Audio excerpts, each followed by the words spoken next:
Olá, como vai? Outubro é o mês da conscientização do câncer de mama. Uma campanha anual que tem o objetivo de educar o público sobre a importância do rastreamento precoce, dos testes e do tratamento da doença. Sobre esse assunto, eu converso com a doutora Aline Bobato Lara, oncologista clínica do Centro Médico Gastroclínica. Tudo bem, doutora? Seja bem-vinda. Tudo bem, obrigada. É um prazer estar aqui para falar sobre o Outubro Rosa. Que legal, doutora. Doutora, então vamos começar. Por que o câncer de mama é uma doença cada vez mais precoce e algo que a gente possa fazer para prevenir e até mesmo reverter essa tendência, visto que há fatores de risco, né? Então, Pedro, o câncer de mama é o câncer mais frequente nas mulheres no Brasil e em muitos países do mundo, né? Nós temos visto uma tendência de ter diagnóstico em pacientes mais jovens e muito se questiona o motivo disso, né? E aí eu vou entrar um pouquinho nos fatores de risco do câncer de mama para tentar explicar um pouco sobre isso, né? Então, quais são os principais fatores de risco do câncer de mama? A gente divide em dois grandes grupos. Os fatores de risco que nós podemos mudar e os fatores de risco que nós não conseguimos mudar, tá? Então, fatores de risco que nós conseguimos mudar. Então, obesidade. Obesidade é um fator de risco para câncer de mama, tá? Sedentarismo também. Tabagismo e etilismo. Então, uso de álcool, tabagismo, obesidade, sedentarismo são fatores que a gente pode reverter, né? Através de uma mudança do estilo de vida, início de atividade física, uma dieta equilibrada, parar de fumar, né? Então, tudo isso são coisas que nós podemos fazer, né? E aí nós temos alguns fatores de risco que estão relacionados a história pessoal ginecológica da mulher, né? E talvez um pouco disso explique desses cânceres de mama em pacientes mais jovens. Então, alguns fatores de risco que a gente não muda primeira menstruação precoce, então antes dos 11 anos, menopausa tardia depois dos 55 anos, mulheres que não têm filhos têm um risco um pouco aumentado de câncer de mama, ou mesmo quando têm filhos mais tardiamente, depois dos 30, 35 anos, tá? Terapia de reposição hormonal, quando feito especialmente de forma prolongada, pode ser um fator de risco. Então a gente vê que a mulher moderna hoje pode preencher alguns desses critérios, né? Tem filhos um pouco mais tarde, tem um estilo de vida talvez menos saudável do que antigamente, né? Então esses são alguns fatores de risco que a gente pode relacionar a esse diagnóstico um pouco mais precoce. Outro ponto muito importante que a gente considera como fator de risco é a história familiar, né? Então, mulheres que têm aí, a partir de uma irmã, uma mãe ou mais parentes com câncer de mama ou câncer de ovário, nos chamam a atenção com um risco aumentado de câncer de mama e, eventualmente, esse risco aumentado pode estar relacionado a algum fator genético, né? Então, é algo que é sempre importante mencionar para o seu médico, para o seu ginecologista, durante as avaliações, essa questão da história familiar. Excelente, ótimos ponderamentos. Doutora, então vamos falar de sintomas, já que nós já entramos nisso. Quais são os principais sinais que a mulher pode identificar? É apenas o carocinho? Como que funciona, doutora? Então, o câncer de mama, ele pode ter um diagnóstico de duas formas, né? Então, a primeira forma que nós vamos falar é através da apresentação de sintomas, né? Existe uma outra forma que é através do rastreamento pelo exame de mamografia, que é recomendado de forma anual a partir dos 40 anos e que realmente engloba uma grande porcentagem das mulheres que têm câncer de mama e que não vão ter sintomas nenhum. Mas quando essas mulheres têm algum sintoma, o que pode ser, né? Então, surgimento de algum nódulo ou caroço na mama, né? Alteração da consistência da pele dessa mama, ficar mais engrossada, ou eventualmente uma vermelhidão na mama, alteração da posição do mamilo, então esse mamilo pode ficar invertido, né? Surgimento de algum caroço na axila também. Então, todos esses são sinais que podem motivar a mulher a procurar um auxílio médico, uma avaliação médica, mesmo tendo menos de 40 anos ou sendo dentro dos intervalos anuais da mamografia. Então, se ela fez a mamografia 6 meses, mas notou algum sinal novo, é importante que ela procure o médico para avaliação, tá? Isso é extremamente importante. Doutora, existem quantos tipos de câncer de mama? Você poderia diferenciá-los para a gente entender? É difícil a gente falar em exatamente quantos tipos, né? Então, o câncer de mama ele vai ter nome e sobrenome, né? A gente diria assim. Então, ele pode surgir de alguns tecidos dentro da mama. Então, os principais seria o que a gente chamava antigamente de ductal, que ele surge dos ductos mamários, em que vai ter a passagem do leite, por exemplo, na mulher que produz leite durante a amamentação, tá? E a gente tem o lobular, que ele é dos lóbulos, que é onde é produzido esse leite durante a amamentação. Tá. Mas além disso, hoje a gente tem um refinamento da diferenciação desses cânceres. Então não basta para mim saber se ele é ductal, lobular ou se ele é inclusive de outro subtipo. A gente precisa saber algumas características a mais, em que a gente vê num exame que a gente chama de imunohistoquímica. Tá?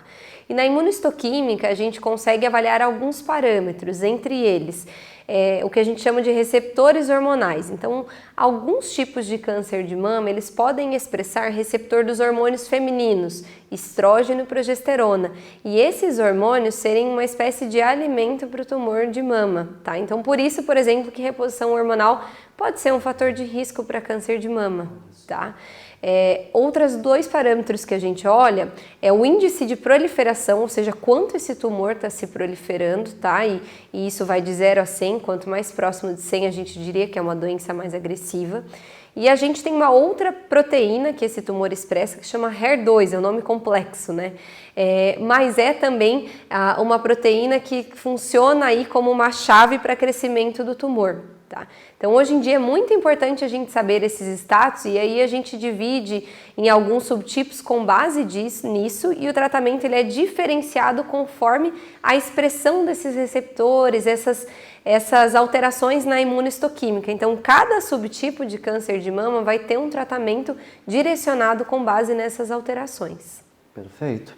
Doutora Aline, eu vou propor nós elencarmos alguns mitos e verdades. Frases popularmente conhecidas, ideias popularmente conhecidas, e você vai ponderar pra gente se é verdade, se não é, e até aproveitar um pouquinho para comentar sobre, pode ser? Claro, com certeza. Vamos lá. O primeiro ponto que nós destacamos foi: o desodorante pode causar câncer de mama? Então, Pedro, isso é um mito, né? Nós temos aí, como eu mencionei, alguns fatores de risco clássicos para o câncer de mama e o desodorante não entra aí como um aumento do risco do câncer de mama, apesar de ele ser aplicado nas axilas, né? Mas a gente não tem uma evidência que isso aumente o risco. Excelente. Atividades físicas ajudam na prevenção? Atividade física de forma regular reduz sim o risco de câncer de mama.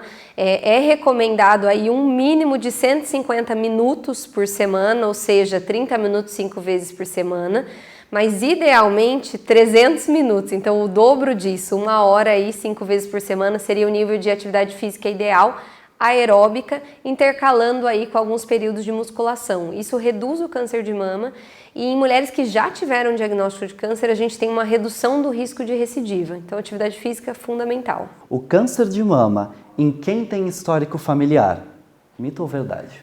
Isso é verdade, né? Então, assim, existe um risco aumentado de câncer de mama nas mulheres que têm um histórico familiar.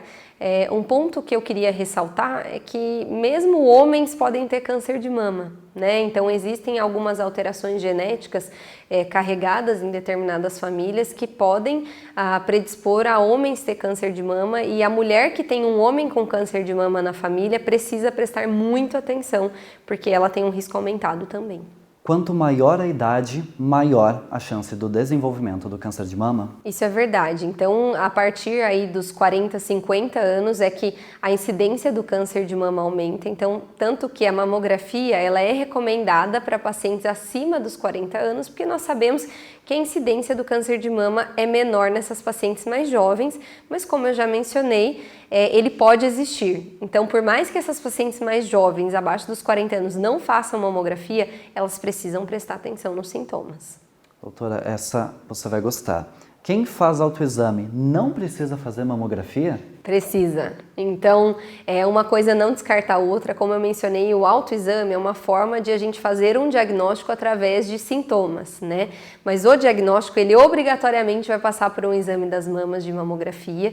E a mamografia é um exame de rastreamento, em que a gente vai fazer o diagnóstico de forma muito precoce. Então, mesmo que aquela mulher às vezes não tenha sintomas e não palpe nada no autoexame, a mamografia pode mostrar alguma alteração inicial que pode motivar uma investigação. Então é necessário fazer a mamografia independente do autoexame. Excelente, doutora. Vamos voltar à temática do diagnóstico.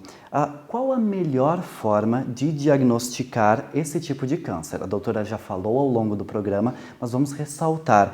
O autoexame, como a doutora disse, ajuda, mas o que a mulher deve procurar?